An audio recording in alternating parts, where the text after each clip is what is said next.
As-Sunnah Foundation.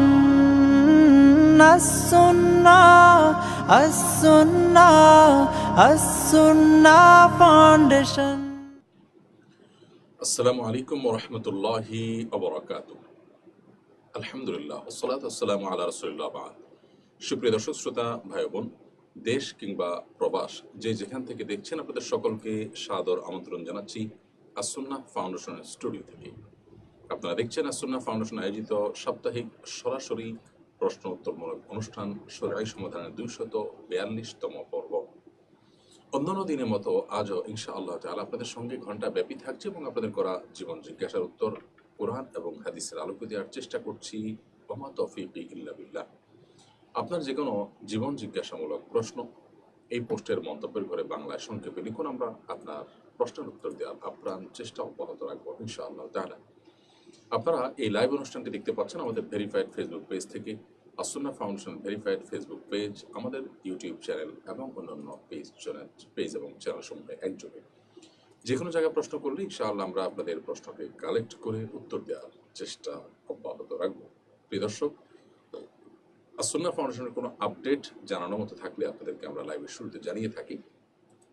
আজ আমরা আপনাদেরকে যে আপডেট জানাবার মতো আছে আমাদের কাছে, তা হলো আস-সুন্নাহ ফাউন্ডেশনের বন্যার যে ত্রাণ কার্যক্রম, সেটি উত্তরবঙ্গ আমাদের চলছিল। এর পাশাপাশি শেরপুর, ময়মনসিংহ ইত্যাদিতেও বন্যা শুরু হওয়ার কারণে সেখানেও পুরো দমে ত্রাণ কার্যক্রম চলমান আছে। পাশাপাশি ফেনী, লক্ষ্মীপুর, নোয়াখালী এলাকাতে পুনর্বাসনের যে বড় কার্যক্রম আমাদের হাতে নেওয়া হয়েছিল, সেটা ইতোমধ্যে চলমান আছে এবং অনেক দূর এগিয়ে গেছে। আমরা ইনশাআল্লাহ খুব শীঘ্রই ঘর নির্মাণ কাজের উদ্বোধন করতে যাচ্ছি এবং সেই সাথে আমরা সেখানে বেশ কিছু দুস্থ এবং বন্যা ক্ষতিগ্রস্ত মানুষকে অটোরিকশা দিচ্ছি ইনশাআল্লাহ। আশা করছি সে বিষয়ে আপনাদেরকে আমরা বিস্তারিত জানাতে পারবো। সেই সাথে বৈষম্যবিরোধী ছাত্র আন্দোলনে হতাহতদের মধ্যে 1000 পরিবারকে আমরা সিএনজি দেওয়ার পরিকল্পনাও হাতে নিয়েছি। আশা করছি এটাও খুব শীঘ্রই আমরা বাস্তবায়নের মুখ দেখতে পারবো। তো এই ছিল আমাদের আপডেট। সেই সাথে কোরআন বর্ষের যে প্রতিযোগিতা ছিল, দ্বিতীয় এবং তৃতীয় ধাপের প্রতিযোগিতা একযোগে হয়েছে এবং সেটার পুরস্কার আমরা ইনশাআল্লাহ বিইذনিল্লাহ খুব শীঘ্রই বিতরণ করব। চলুন তাহলে প্রশ্ন উত্তর আলোকিত ভবনে আমরা প্রবেশ করি। ইতিমধ্যে অনেকগুলো প্রশ্ন আমাদের কাছে চলে এসেছে। সুলতান মাহমুদ আপনি ইউটিউব চ্যানেলে আমাদের কাছে প্রশ্ন করেছেন, আমি একজন রিক্সা চালক, বেশিরভাগ প্যাসেঞ্জার দামাদামি করে, তাই ভাড়া অনেক সময় 5-10 টাকা বাড়িয়ে চায়। কেউ কেউ সেই বেশি টাকা ভাড়াতেই রাজি হয়ে যায়। অতিরিক্ত টাকা তার কাছ থেকে নেওয়া কি জায়েজ হবে? ভাই সুলতান মাহমুদ, একটি মূলনীতি আছে ইসলামী ফিকহের, সেটি হলো আল মারুফু কাল মাশরুত। কোনো কিছু যখন প্রচলিত হয়ে যায় এবং সেটা যখন স্টাবলিশড হয়ে যায় সমাজে, তখন সেটা অনেকটা শর্তযুক্ত হয়ে যাওয়ার মতো। অর্থাৎ দ্বিপাক্ষিক যে কোনো জিনিস যেরকম মানা আবশ্যক হয়ে যায়, সেটা যেরকম মান্য করে উভয় পক্ষকে চলতে হয়, কোনো কিছু যখন প্রচলিত হয়ে স্টাবলিশড হয়ে যায়, ধরুন আপনি একটা ডিস্টেন্স থেকে আরেকটা ডিস্টেন্স পর্যন্ত ভাড়া এত টাকা, এটা ফিক্সড, সবাই জানে, সে এলাকার সব রিক্সাওয়ালা, সব প্যাসেঞ্জাররা জানে এটা স্টাবলিশড হয়ে আছে, 20 টাকা ভাড়া, 30 টাকা ভাড়া, এটা স্টাবলিশড। এরকম জায়গাতে আপনি অতিরিক্ত ভাড়া নেওয়া জায়েজ হবে না। বিশেষ করে তিনি জানেন না, সেই সুবাদে আপনি তার কাছ থেকে নিলেন, এটা জায়েজ হবে না। তবে এমন কোনো ডিস্টেন্স যদি হয় যে ডিস্টেন্সে আসলে ভাড়া চূড়ান্তভাবে এভাবে প্রচলিতভাবে স্টাবলিশড না বা ফিক্সড হয়ে যায়নি, সেরকম জায়গায় আপনি আপনার সুবিধা অনুযায়ী ভাড়া চাইলেন এবং দুজন আপনারা দরাদরি করে, দর কষাকষি করে যেটার উপরে সম্মত হবেন সেটা আপনি নিতে পারবেন। তাহলে এখানে দুটি ভাগ আমরা করছি। একটা হলো যে একটা নির্দিষ্ট দূরত্বে ভাড়া ইতোমধ্যে ফিক্সড হয়ে আছে, সব রিক্সাওয়ালারা এরকমই নেয়, অঘোষিতভাবে এটা অনেকটা নির্ধারিত ভাড়া। সেখানে আপনি একটা মানুষ জানে না, সে চান্সে তার কাছ থেকে একটু বাড়িয়ে চাইলেন, নিলেন, সেটা জায়েজ হবে না। এখন কথা হলো, অনেকে দামাদামি করে বা আপনার 5-10 টাকা বাড়িয়ে না বললে সে প্রফারটা দিতে চায় না, বা যেটা আপনি মূল ন্যায্য ভাড়া সেটা দিতে চায় না। সেটা যদি হয় তাহলে সেক্ষেত্রে আপনাকে এক্ষেত্রে ক্লিয়ার কাট কথা বলতে হবে এবং প্রয়োজনে দরাদরি করে হলেও ওই যে মূল ভাড়া যেটা, সেটাতে আসতে হবে। যদিও শরীয়ত এক্ষেত্রে মূল যে নীতি রেখেছে সেটা হলো যে সাধারণ অবস্থায়, অর্থাৎ যদি কোথাও ফিক্স না থাকে, সাধারণ অবস্থায় রিক্সা চালক এবং ভাড়াটিয়া যিনি ভাড়া নেবেন রিক্সা আরোহী, উভয়ে যেই টাকার উপরে চুক্তিবদ্ধ হবে শরীয়ত সেটাকেই চূড়ান্ত ধরবে। কিন্তু ওই যে বললাম যে কোনো এলাকায় যদি ফিক্সড ভাড়া থাকে তাহলে সেক্ষেত্রে আপনার ফিক্সড ভাড়াটাকে অনুসরণ করা উচিত। আল্লাহ আলম বিশ্বম। হৃদয় শেখ আপনি লিখেছেন, আমার পরিচিত এক হিন্দু ভাই পূজা উপলক্ষে কেনাকাটা করার জন্য কিছু টাকা ধার চেয়েছে, আমি কি তাকে টাকা ধার দিতে পারবো? ভাই হৃদয়, অন্য ধর্মাবলম্বী কেউ তাদের ধর্মীয় উৎসব উপলক্ষে যদি ধার চায়, তিনি কেনাকাটা করবেন, আনন্দ ফুর্তি করবেন, তো সেটি দেওয়া নাজায়েজ নয়। কারণ এই টাকাটা দিয়ে সরাসরি তিনি শিরকের কাজেই লাগাবেন এমনটি জরুরি নয়, এমনটি নিশ্চিত নয়। বরং এই টাকা দিয়ে তিনি তার পরিবারের জন্য কাপড় চোপড় বা অন্য কিছু কিনতে পারেন, যা মৌলিকভাবে কোনো অন্যায় কাজ নয়। সো এই কাজের জন্য আপনি তাকে যদি টাকা ধার দেন, সেই টাকা ধার দেওয়া নাজায়েজ কিংবা হারাম হবে না। অন্য ধর্মাবলম্বীদেরকে টাকা ধার দেওয়া বেসিক্যালি জায়েজ। উৎসব উপলক্ষে যদি সেই টাকা ধার নিয়ে কেনাকাটা করে সেটাও জায়েজ। যদি সে এমন কোনো কাজের জন্য টাকা নেয় যে কাজটি বেসিক্যালি শরীয়তে হারাম বা শিরক, ওই কাজেই সে টাকাটা ব্যয় করবে আপনি নিশ্চিত, তাহলে সেক্ষেত্রে আপনার জন্য এটা নাজায়েজ হবে। বাট কেনাকাটার জন্য, সাধারণ কেনাকাটার জন্য যদি টাকা চায় ধার, সেটা আপনি দিতে পারেন, কোনো অসুবিধা নেই। সিয়াম সরকার লিখেছেন, আমার বিয়েতে 2 লাখ টাকা দেনমোহর ধরি। বিয়েতে মেয়ের অভিভাবক বলেন মেয়েকে হাতের, কানের, গলা, স্বর্ণের গহনা দিতে হবে। মেয়ের জন্য গহনা বাবদ মজুরি সহ 1 লাখ টাকা খরচ হয়েছিল। এখন আমার দেনমোহর কি বাকি 1 লাখ দিলেই হবে নাকি 2 লাখ টাকাই দিতে হবে? 2 লাখ টাকা যে দেনমোহর ধার্য করেছেন, সেখান থেকে মেয়ের বাবা বা অভিভাবক যে গহনা দিতে বলেছেন, এই গহনাটা মোহরের অন্তর্ভুক্ত নাকি মোহর 2 লাখের পাশাপাশি এটা আপনাকে দিতে হবে? যদি এরকম বলে থাকে যে মোহরের 2 লাখ টাকার পাশাপাশি এটা দিতে হবে, তাহলে আপনার মোহর 2 লাখ শুধু নয়, 2 লাখ প্লাস 1 লাখের গহনা, 3 লাখ মোট। এখন মেয়ের বাবা কি বলেছেন, কি মিন করেছেন, সেটা এখানে গুরুত্বপূর্ণ। যদি ব্যাপারটি এমন হয় যেমনটি আমরা বললাম যে 2 লাখ টাকার পাশাপাশি স্বর্ণ গহনা দিতে হবে 1 লাখ টাকার, এটি মেয়ের বাবা শর্ত দিয়েছে এবং আপনি এর উপর সম্মত হয়েছেন, তাহলে এই পুরোটাই মোহর হিসেবে ধার্য হবে। সেই হিসেবে আপনি 1 লাখ পরিশোধ করেছেন, অর্থাৎ গহনা পরিশোধ করেছেন, 2 লাখ টাকা আপনাকে আরও পরিশোধ করতে হবে। আর যদি এটি মোহর হিসাবে নয়, বরং মোহর নির্ধারিত হয়েছে, অনেক সময় দেখা যায় যে বিয়ের পরে আর্গুমেন্ট করে, অথবা বিয়ের মজলিসে মোহর নির্ধারিত হয়েছে, পাশাপাশি গহনা বিষয়টাকে আর্গুমেন্ট হিসাবে রেখেছে, অর্থাৎ জাস্ট দাবি, এটা মোহর হিসাবে না, তাহলে সেক্ষেত্রে এটা পূরণ করা আপনার জন্য আবশ্যক না, যদি আপনি তার এটাকে শর্ত হিসাবে না নেন। এখানে অবশ্য দরকার ছিল বিয়ের মজলিসে যদি আলোচনা হয়ে থাকে, সেখানে চূড়ান্ত করা যে তাহলে এটা মোহরের মধ্যে আমরা ধরব। তারা যদি তাদের সম্মত হতো তাহলে ঠিক আছে, এটা 1 লাখ মোহর গেল, আরও 1 লাখ আপনি তাকে দিবেন, ব্যাপারটা এমন দাঁড়াতো। কিন্তু যদি এরকম কিছু আপনি চূড়ান্ত না করে থাকেন, তাহলে বিষয়টা একটু জটিল। এটাকে আপনি মোহর থেকে কেটে দিতে চাইলেই সেটা কেটে দেওয়া সহজ নয়। হ্যাঁ, সেক্ষেত্রে মেয়ের বাবা যদি সম্মত থাকে যে হ্যাঁ এটাকে মোহর থেকে কাটলেন, তাহলে তার কোনো সমস্যা নেই। রোজা আপনি লিখেছেন, আমার বয়স 20, জন্মগতভাবে আমার হাতে একটা আঙ্গুল অতিরিক্ত থাকে, আমার বিয়ে হচ্ছে না, আমি কি হাতে সার্জারি করতে পারি? এতে কি গুনাহ হবে? একটি আঙ্গুল অতিরিক্ত থাকলে সেটা এক ধরনের রোগই বলা যায়, সৃষ্টিগত ত্রুটি বলতে পারেন আপনার শরীরে। সো এটি যদি অপারেশন করে ফেলে দেওয়ার উদ্যোগ নেওয়া হয়, সেটা অবশ্যই জায়েজ হবে, এটা নাজায়েজ কোনো কাজ হবে না। কারণ সৃষ্টিগত কোনো ত্রুটি বা এটা অস্বাভাবিকত্ব, এটাকে দূর করার জন্য ট্রিটমেন্ট করা, এটা স্বাভাবিকত্বই হবে। যেই পরিবর্তন সৃষ্টিতে করা যায় না, আল্লাহ সুবহানাহু ওয়া তাআলা যে বলেছেন লা তাবদীলা লিখালকিল্লাহ, আল্লাহ সৃষ্টিতে কোনো পরিবর্তন করা যায় না বা করা যাবে না, সেটা হলো স্বাভাবিকত্বকে অস্বাভাবিকত্বে নিয়ে আসা। কিন্তু অস্বাভাবিকত্বকে অপারেশনের মাধ্যমে স্বাভাবিকত্বে নিয়ে আসা, এটা মোটেও দোষের বিষয় নয়, বিধায় এটি আপনার জন্য জায়েজ হবে ইনশাআল্লাহ তাআলা। অনেক জায়গায় হিন্দুদের মূর্তি ভাঙার খবর শোনা যাচ্ছে, যারা এসব করছে তাদের পরে শরীয়তের বিধান কি? হিন্দুদের মূর্তি ভাঙার যে সমস্ত সংবাদ শোনা যায় আমাদের দেশে, দুর্ভাগ্যজনকভাবে নিউজগুলো পর্যালোচনা করলে আমরা দেখতে পাই যে সেগুলো বেশিরভাগই দেখা যায় যে হিন্দুদের দ্বারা, হিন্দু যুবকদের দ্বারাই ঘটেছে। সেটি তাদের নিজেদের মধ্যকার কোনো কোন্দলের কারণে কখনো যেমন হতে পারে, তেমনি উদরপিণ্ডি বুদুর ঘাড়ে চাপানোর যে কাজ, সেই জায়গা থেকে হতে পারে, রাজনৈতিক উদ্দেশ্যে হতে পারে। এই বিষয়গুলো সংশ্লিষ্ট মহল, সরকারের সংশ্লিষ্ট কর্তৃপক্ষ, তারা খতিয়ে দেখবে, এটা তাদের কাজ। তবে বাংলাদেশের সাধারণ মানুষ, মুসলিমরা, তারা খুবই শান্তিপ্রিয় এবং অন্য ধর্মাবলম্বী মানুষের ধর্মীয় স্বাধীনতা তারা দেওয়াতে বিশ্বাসী। ইসলামও অন্য ধর্মের মানুষের ধর্মীয় উপাসনালয় কিংবা তাদের মূর্তি প্রতিমা বা তাদের এ জাতীয় কোনো কিছুতে কোনো প্রকার আঘাত করবার নির্দেশ তো আমাদেরকে দেয় না, বরং নিষেধ করে।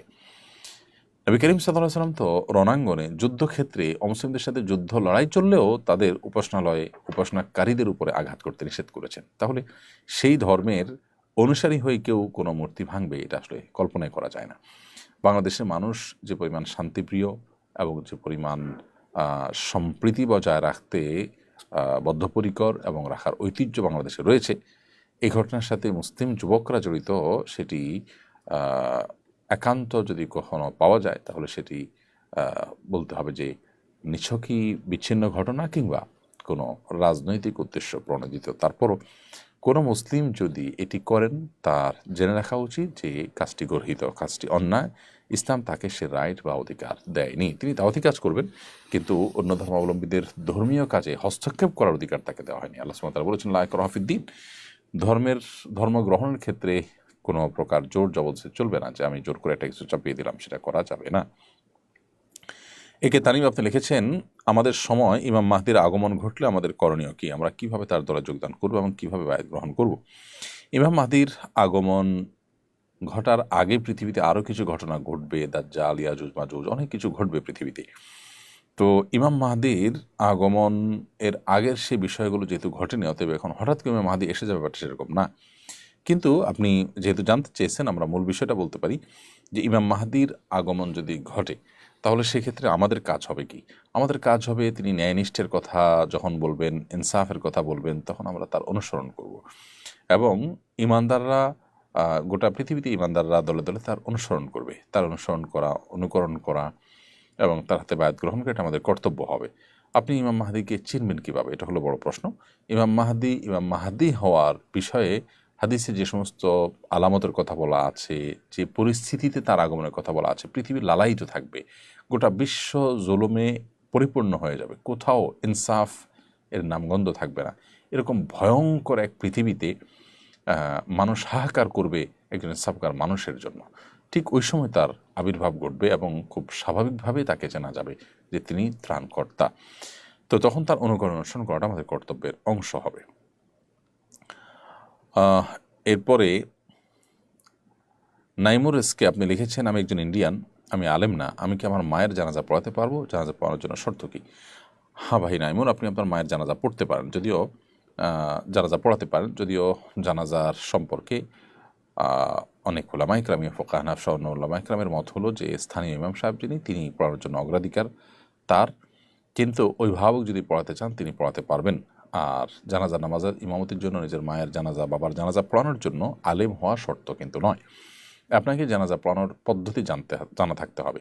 জানাজা পড়ানোর পদ্ধতি কি? জানাজা পড়ানোর পদ্ধতি হলো আপনি আল্লাহু আকবার বলে হাত বেঁধে সানা পড়বেন, তারপর অনেক ইমামদের মধ্যে সূরা ফাতিহা পড়বেন। যদি হানাফি মাযহাবের মুফতাবিহি কওল বা ফতোয়া যে কওল পড়ে সেটা হলো যে শুধু সানা পড়বেন। হানাফি মাযহাবের অন্যান্য উলামা ইকরাম সূরা ফাতিহার কথাও কেউ কেউ বলেন। তো যাই হোক, দ্বিতীয় তাকবীরের পর আপনি দুরূদ শরীফ পড়বেন। তৃতীয় তাকবীরের পর মুর্দার জন্য দোয়া করবেন, আল্লাহুম্মা গফির লি হাইয়িনা ওয়া মাইয়িতিনা, আরও যে দোয়া বর্ণিত আছে হাদিসে। এরপর চতুর্থ তাকবীরের পর ডান দিকে এবং বাম দিকে আপনি সালাম ফেরাবেন। একদিকে সালাম ফেরানোর কথাও হাদিসে আছে, দুদিকে সালাম ফেরানোর কথাও হাদিসে আছে। বাস এই নিয়ম যদি আপনার জানা থাকে, এই নিয়মের ভিত্তিতে আপনি ইমামতি করতে পারবেন। এর জন্য বিশেষ আর কোনো যোগ্যতার প্রয়োজন নেই। বাংলাদেশের যে কোনো সিনেমা মুক্তির জন্য একটা কর্তৃপক্ষের অনুমোদন লাগে। আগে সেই কর্তৃপক্ষের নাম ছিল সেন্সর বোর্ড, এখন এর নাম পরিবর্তন হয়েছে সার্টিফিকেশন বোর্ড। এই কর্তৃপক্ষ সিনেমায় কোনো আপত্তিকর দৃশ্য বা প্রাপ্তবয়স্কদের উপযোগী কন্টেন্ট থাকলে সিনেমার মুক্তি আটকে দিত। এবার এই প্রতিষ্ঠানে এরকম একটি দৃশ্য সংবলিত সিনেমা মুক্তি দিচ্ছে। পত্রিকার ভাষ্যমতে মুক্তি পাচ্ছে দেশের প্রথম অ্যাডাল্ট ফিল্ম। বিষয়টা কীভাবে দেখছেন? এ বিষয়ে বার্তা 24, প্রথম আলো সহ বিভিন্ন গণমাধ্যমে নিউজ হয়েছে। আমরা যতটুকু দেখেছি তার ভিত্তিতে আমি বলতে পারি খুবই দুর্ভাগ্যজনক একটি ঘটনা ঘটতে যাচ্ছে। নতুন বাংলাদেশে অনেক কিছুরই পরিবর্তন হবে স্বাভাবিক, কিন্তু সেই পরিবর্তনটা মানুষ আশা করে জনগণের চিন্তা ভাবনার আলোকে যেন পরিবর্তন হয়, অর্থাৎ পরিবর্তনটা যেন জন আকাঙ্ক্ষার বিরুদ্ধের কোনো পরিবর্তন না হয়। বাংলাদেশের মানুষ আসলে এই ধরনের সেন্সরহীন, অর্থাৎ আপনার তথাকথিত অ্যাডাল্ট ছবির মুক্তি এদেশের সাধারণ মানুষ চায় কিনা, যিনি নিজে এগুলো দেখেন তিনিও চান কিনা যে সমাজে এগুলো অবারিত থাকুক বা এগুলোর বাধা না থাকুক, এটা চায় কিনা। এর উত্তর হলো যে আপনি আপনার নিজের বিবেককে জিজ্ঞেস করলে দেখতে পাবেন যে আসলে বাংলাদেশের সাধারণ মানুষ নিজে যাই হোক না কেন বাংলাদেশে এরকম কোনো কিছু হোক সেটা মানুষ চায় না। পৃথিবী কি করছে না করছে, পৃথিবী কোথায় আছে, তার চাইতে বড় কথা হলো যে এদেশের মানুষ কি চাচ্ছে। যদি সেটা আমাদের উন্নতি অগ্রগতির পথে কোনো বাধা না হয় তাহলে কোনো আকাঙ্ক্ষাকে শ্রদ্ধা দেখানো উচিত। এবং আমাদের এদেশের মানুষের যে ধর্মীয় মূল্যবোধ আছে, আমি শুধু মুসলমানদের কথা বলছি না, মুসলমান, হিন্দু, খ্রিস্টান, বৌদ্ধ, সবার ধর্মীয় মূল্যবোধের পরিপন্থী বিষয়টি। দুর্ভাগ্যজনকভাবে যে ছবিটা মুক্তি পেতে যাচ্ছে, ছবিটা যে বর্ণনা পত্রপত্রিকার মাধ্যমে উঠে আসছে যে এটা অ্যাডাল্টরা দেখতে পারবে, শিশুদের জন্য উপযোগী নয়, কোনো কোনো জায়গায় ছবিটার নাম সম্ভবত ভয়াল বা এরকম কিছু, সেই কারণে মিন করা হয়েছে, আবার কোথাও কোথাও পরিষ্কার লেখাই হয়েছে। তো এ বিষয়ে সংশ্লিষ্ট কর্তৃপক্ষকে আমরা আরও দায়িত্বশীল আচরণের কথা বলবো এবং আমরা আহ্বান করব তারা যেন এ জাতীয় কোনো কিছু না করেন, যাতে তথাকথিত অ্যাডাল্ট ছবি মুক্তি পাবে এবং সেখানে আপত্তিকর দৃশ্যগুলো চলে যাবে, সেন্সর হবে না। এটা কোনো অবস্থাতে বাংলাদেশের সর্বস্তরের মানুষ মেনে নেবে না। অতএব পশ্চিমা অনেক ভালো জিনিস আছে, সেগুলো আমাদের সমাজে আমদানি করা যেতে পারে, কিন্তু যে সমস্ত বিষয়গুলো তাদের কালচার, সেগুলোকে আমাদের কালচারের উপরে চাপিয়ে দেওয়া কোনো অবস্থাতে গ্রহণযোগ্য হবে না। আমার মনে হয় যেটি করলে সাধারণ মানুষ এটার বিরুদ্ধে রুখে দাঁড়াবে, কেউই এটাকে মেনে নেবে না।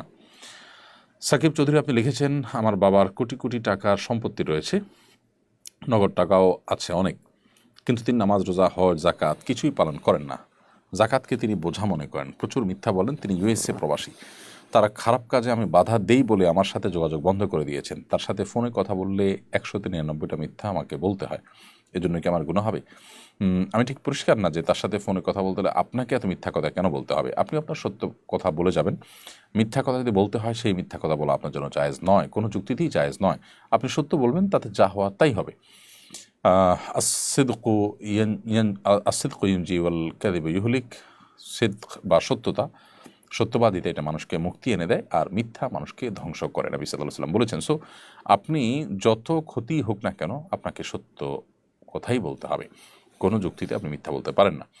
আর তিনি বাবা হিসাবে যত অন্যায় কাজ করুক না কেন আপনি তার সাথে দুর্ব্যবহার করবেন না। আপনি আপনার জায়গা থেকে কথা বলবেন, খোঁজ খবর নেবেন, সন্তান হিসাবে আপনার দায়িত্ব আপনি পালন করার চেষ্টা করবেন, তাকে সদুপদেশ দেওয়া অব্যাহত রাখবেন, অন্য কারোর মাধ্যমে উপদেশ দেওয়াবেন, আল্লাহর কাছে দোয়াও করবেন, কিন্তু সেই সাথে আপনার তার সাথে যে সাধারণ কানেকশন আছে, সাধারণ যোগাযোগ আছে, সেটা অব্যাহত রাখতে হবে। এমডি সাকিব, আপনি লিখেছেন, আমরা নোয়াখালীতে থাকি, এখানকার স্থানীয়। আমার বাবার ঢাকায় একটা ফ্ল্যাট আছে, সেখানে আমার ভাই থাকে। আমরা সেখানে মাঝে মধ্যে যাই। সেখানে গেলে কি আমাদের কসর আদায় করতে হবে? আমরা সেখানে থাকি না, মাঝে মধ্যে যাই। ভাই সাকিব, আপনি যদি নোয়াখালীর বাসিন্দা হয়ে থাকেন, সেখানে আপনি বসবাস করেন, সেখানে আপনার ঠিকানা থাকে, তাহলে সেক্ষেত্রে ঢাকায় আপনার বাবার ফ্ল্যাটে আপনার ভাই ভাড়া নিয়ে থাকেন বাবা থেকে, অথবা তাকে দিয়েছেন বাবা, এটা তার বাসা হিসাবে ইউজ হচ্ছে, এরকম যদি হয় তাহলে ঢাকা আসলে আপনি অবশ্যই মুসাফির থাকবেন, বিকজ এটি আপনার নিজের বাসা নয়। আর যদি এটি আপনার দোনো ভাইয়ের যৌথ বাসা, এক অংশ আপনার, এক অংশ তার, আপনার অংশ খালি পড়ে থাকে, আপনি আসলে সেখানে থাকেন, এটা আপনার একটা হোমের মতো, তাহলে আপনি পুরো নামাজ পড়বেন। আপনার প্রশ্ন থেকে বোঝা যাচ্ছে সেরকম কিছু নয়, বরং পুরো ফ্ল্যাটটা ভাই থাকেন, আপনি জাস্ট ভাইয়ের বাসায় গেস্ট হিসাবে এসে থাকেন, তাহলে সেক্ষেত্রে আপনি মুসাফির হিসাবে কসর নামাজ পড়বেন, এখানে পুরো নামাজ পড়বেন না। এরপরে প্রশ্ন হলো, দিন দিন ইসরায়েলের দৌরত্ব বেড়েই চলেছে, ফিলিস্তিনের বাইরেও তারা থাবা বসাচ্ছে, লেবাননের পর বৈরুতেও হামলা করেছে। এদের দৌরাত্ম্য রোখার জন্য মুসলমানদের করণীয় কি বলে মনে করেন? দুর্ভাগ্যজনক যে আসলে মুসলমানদের করণীয় আমরা আর কত বলবো, আর মুসলিম মিল্লাতের, মুসলিম উম্মার কি করণীয় আছে সেটি বোধ হয় আর কারোর বলে দেওয়ার অপেক্ষা রাখে না। আমরা জানি যে রাষ্ট্রটির আশেপাশে সবগুলো মুসলিম রাষ্ট্র ঘিরে আছে। দুর্ভাগ্যজনক মুসলমানদের যারা নেতৃত্বে আছে, যারা মুসলমানদের রাষ্ট্র পরিচালনার কাজে নিয়োজিত আছে, তারা বেশিরভাগই মুসলমানদের যে কনসার্ন আছে, তাদের যে চিন্তা চেতনা আছে, তাদের যে আদর্শ আছে, সেগুলার বিরুদ্ধে তারা কাজ করে। মুসলমানদের উচিত তাদেরকে রুখে দেওয়া, মুসলমানদের চিন্তা চেতনা বাইরে অন্য চিন্তা চেতনা রাষ্ট্রের চেতনা হিসাবে স্টাবলিশ করা, এটা রীতিমতো তাদের সাথে বেইমানি করা শামিল। তথাকথিত গণতন্ত্রের নামে এই বেইমানি কিন্তু আজ চলছে এবং এটি স্টাবলিশড হয়ে আছে। তো আশেপাশের রাষ্ট্রগুলো বা গোটা বিশ্বের মুসলমানরা যদি একযোগে এদের বিরুদ্ধে সর্বোচ্চ শক্তি নিয়ে সোচ্চার হয়, তাহলে তাদের মুহূর্তের মধ্যেই তাদের থেমে যেতে হবে, থেমে যেতে তারা বাধ্য। দুর্ভাগ্যজনক বিষয় যে আমরা সেটা না করার কারণে তারা আরও পেয়ে বসছে, একটার পর একটা তাদের আগ্রাসন একটার পর একটা দেশের উপর তারা চালিয়ে যাচ্ছে এবং নতুন নতুন দেশকে তারা ধরছে এবং আক্রান্ত করছে, অথচ তেমন কোনো বাধার সম্মুখীন তাদেরকে হতে হচ্ছে না। আমরা সাধারণ মানুষ তাদের যে সমস্ত পণ্যগুলো আছে এগুলো সর্বশক্তি দিয়ে বয়কট করব। বিশেষ করে প্রসাধনী আইটেমে তাদের প্রচুর পরিমাণ পণ্য আমাদের ঘরে ঘরে পাওয়া যায়, যেগুলো আমাদের বয়কট করা কর্তব্য। সেই সাথে আমরা আমাদের জায়গা থেকে যদি এই অর্থনৈতিক যুদ্ধ চালিয়ে যাই, তারা কিছুটা হলেও কোণঠাসা থাকবে এবং আমাদের সরকারে যারা যখন আসে তাদেরকে চাপ দেওয়া, যাতে জনগণের মুখপাত্র হিসাবে সরকার তাদের ব্যাপারে অবস্থান গ্রহণ করে এবং তাদের ব্যাপারে যে করণীয় সে ঠিক করে। আল্লাহ রাব্বুল আলামিন আমাদেরকে এই ইয়াহুদি অভিশপ্তদের কাছ থেকে আল্লাহ তাআলা আমাদেরকে হেফাজত করুন এবং মুসলিম মিল্লাতকে আল্লাহ তাআলা হেফাজত করুন, মাজলুম নির্যাতিত মানুষগুলোকে আল্লাহ হেফাজত করুন এবং মুসলমান রাষ্ট্রের দায়িত্বশীলদেরকে আল্লাহ তাআলা হেদায়েত দান করুন। এমডি নুরুজ্জামান লিখেছেন, আমার তালুই ও মাওই হজের নিয়তে টাকা জমা দিয়েছিলেন, করোনার কারণে যেতে পারেননি। পরবর্তীতে তালুই অসুস্থ হয়ে পড়েন। অপারেশনের পর থেকে সবসময় প্রস্রাব ঝরে, সুস্থ হওয়ার সম্ভাবনা কম। এমত অবস্থায় করণীয় কি? হজের নিয়ত করে জমানো টাকা দিয়ে কি করা উচিত? শুধু পেশাব ঝরার রোগ যদি হয় তাহলে তো এটি তার হজ না করার জন্য কোনো অজুহাত হতে পারে না। কারণ প্যাম্পার্স পরে এখানে যেরকম ৫ ওয়াক্ত নামাজ তিনি পড়ছেন, একইভাবে তার হজের কার্যক্রমে তিনি কিন্তু চালাতে পারেন। সো এই অজুহাতে তিনি হজ থেকে বিরত থাকার সুযোগ নেই। যদি ফিজিক্যালি তিনি এতটা আনফিট হন যে আসলে তার হজ করার মতো কোনো অবস্থা নেই, তাহলে দেখতে হবে যে তার আর্থিক সঙ্গতি হয়েছে, বাট হজ করবেন এর মধ্যে তিনি অসুস্থ হয়ে পড়েছেন, তাহলে তার ওই টাকা দিয়ে অন্য কাউকে বদলি হজ করাতে হবে। যদি এরকম হয় যে তিনি আর্থিক সঙ্গতির আছে তার, কিন্তু শারীরিক সঙ্গতি নেই, তাহলে সেক্ষেত্রে তিনি টাকা দিয়ে কাউকে হজে পাঠাবেন বদলি হজের জন্য, এবং তাতে তার হজ আদায় হয়ে যাবে ইনশাআল্লাহ। তার আফরা ইবনাথ হেয়ারি থেকে আপনি লিখেছেন, যদি কোনো আত্মীয় সব সময় ক্ষতি করে এবং করার চেষ্টা করে, এমন আত্মীয় থেকে সম্পূর্ণ দূরে থাকা যাবে কিনা? যদি কোনো আত্মীয় আপনার নিয়মিত ক্ষতি করে এবং তার ক্ষতি থেকে আত্মরক্ষা করা আপনার জন্য চ্যালেঞ্জের হয়ে যায়, তো অবশ্যই আপনি তার ক্ষতি থেকে বাঁচার জন্য তার থেকে দূরত্ব বজায় রেখে চলতে পারবেন। শরীয়ত আমাদেরকে আত্মীয়তার সম্পর্ক রক্ষা করতে বলে। এবার এই নয় যে আমরা আমাদের নিজেদের উপরে জুলুম চাপিয়ে দিয়ে যত রকমের সমস্যা হতে পারে সবগুলোকে মেনে নিয়ে আমরা তাদের সাথে সম্পর্ক রক্ষা করতে হবে, এটা নয়। বরং আমি তার সাথে সম্পর্ক রক্ষা করতে গেলে, কানেক্টেড থাকতে গেলে সে আমাকে নানাভাবে ক্ষতিগ্রস্ত করে, বিপদের মুখে ফেলে, আমাকে আমার নিরাপত্তাকে হুমকির মধ্যে ফেলে, এরকম হলে অবশ্যই আমার সে অধিকার আছে যে আমি তার থেকে দূরত্ব বজায় রাখবো। প্রয়োজনে দূর থেকে তার সাথে যোগাযোগ করা বা তার খোঁজ খবর নেওয়া, আত্মীয় হিসাবে তার কল্যাণকামী হওয়া, সে কাজগুলো আমি করব। এরপরে প্রশ্ন হলো, ঢাকা শহরে একটু বৃষ্টি হলেই জলাবদ্ধতা তৈরি হয়, অনেক সতর্ক থাকার পরও অনেক সময় কাপড়ে পানি লাগে, এই পানির বিধান কি? ঢাকা শহরে বৃষ্টি সামান্য হলেই যে জলাবদ্ধতা তৈরি হয়, এটি আমাদেরই হাতের কামাই বা ফসল। এখানে আমাদের যারা দায়িত্বশীল আছে তাদের যেমন ত্রুটি আছে, সাধারণ মানুষ হিসেবে আমাদেরও ত্রুটির জায়গা আছে। তারপরও মূল মাসালা যেটি আপনি জানতে চেয়েছেন যে এই বদ্ধ পানি যদি শরীরে লাগে, কাপড়ে লাগে, নাপাক হবে কিনা, উত্তর হলো না।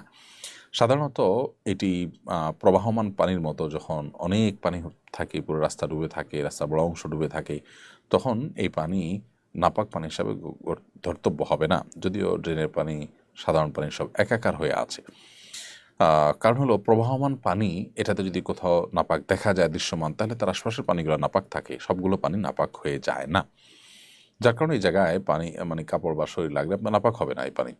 যদি এর বিপরীতে এমন হয় যে হ্যাঁ এখানে নাপাক জায়গাতে, অল্প একটু জায়গাতে পানি এবং সেখানে নাপাকও আছে, পানি মিশে গেছে, নাপাকের আলামত পানিতে ছড়িয়েছে, তাহলে সেটা কাপড় লাগলে নাপাক হবে।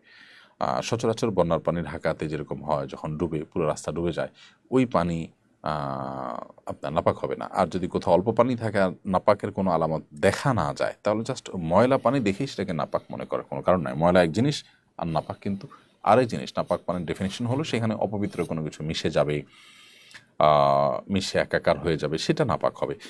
আর ময়লা পানি তো সাধারণ যে কোনো পানি ময়লা হতে পারে, একটু ঘোলা বা ময়লা বা কাদাটে হলেই যে নাপাক হবে তা কিন্তু নয়।